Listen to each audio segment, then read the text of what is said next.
Hi, my name is Dr. Rovner. I do spine surgery for scoliosis and other conditions, and Shelly's my patient. She came with scoliosis to see me last year, and she'll tell her story.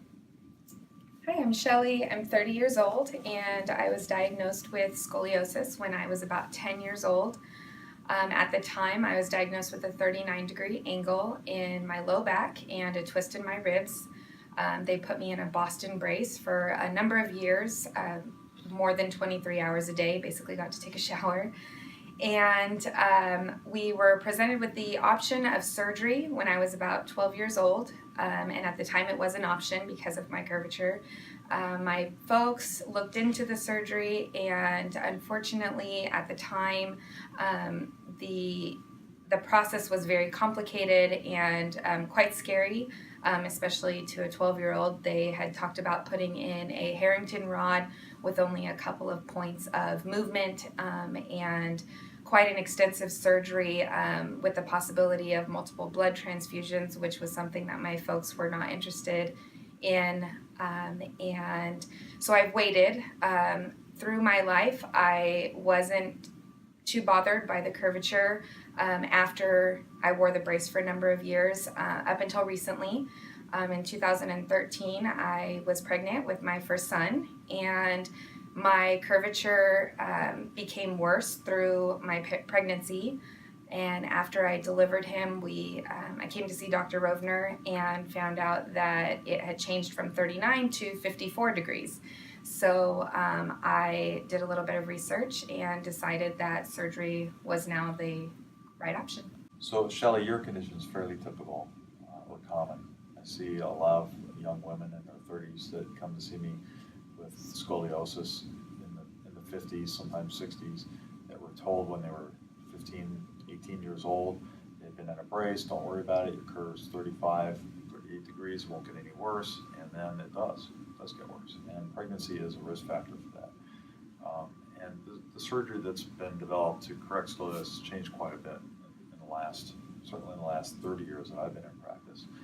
It sounds like even in the last 20 years since you were offered surgery as a child.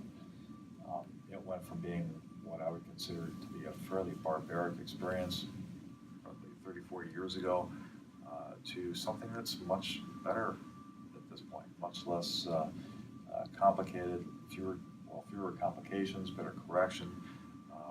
We're able, through this technique that I developed, to correct not just the scoliosis, but also the rotational deformity, which is what leads to the cosmetic rib hump, and the things that you identify as a patient as having scoliosis.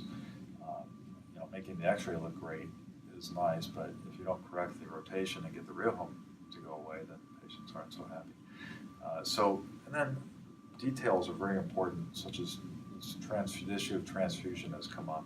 If you can do this operation without a transfusion, you avoid the risk of the transfusion, which is transfusion reaction, picking up a virus like hepatitis or AIDS, and all the physiologic things that happen to you when you lose that much blood to have a transfusion. I think your risk of infection is higher, the length of the surgery is longer, the hospital stay then, and the recovery is much more complicated and unnecessarily so. I think if you pay attention to those details, keep the blood loss to a minimum, and it's pretty rare these days we have transfused anybody, even with an operation of this magnitude.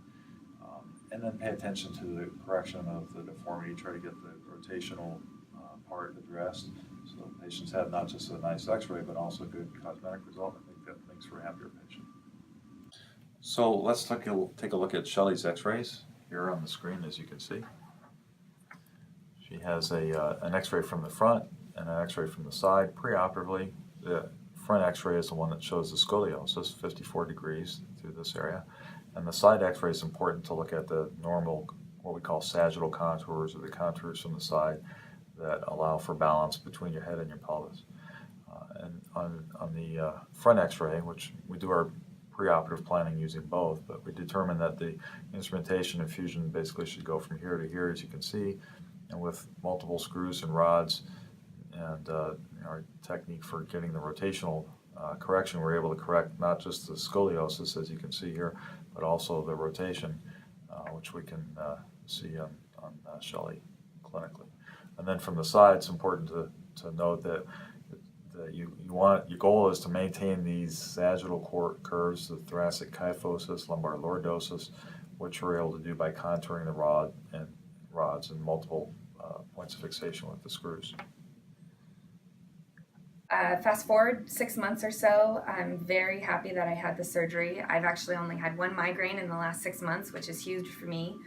I am able to go back to work and have been able to pick up my son a little bit recently, which is great. And because of the advancements in medicine, I'm very glad that I waited and had the surgery now.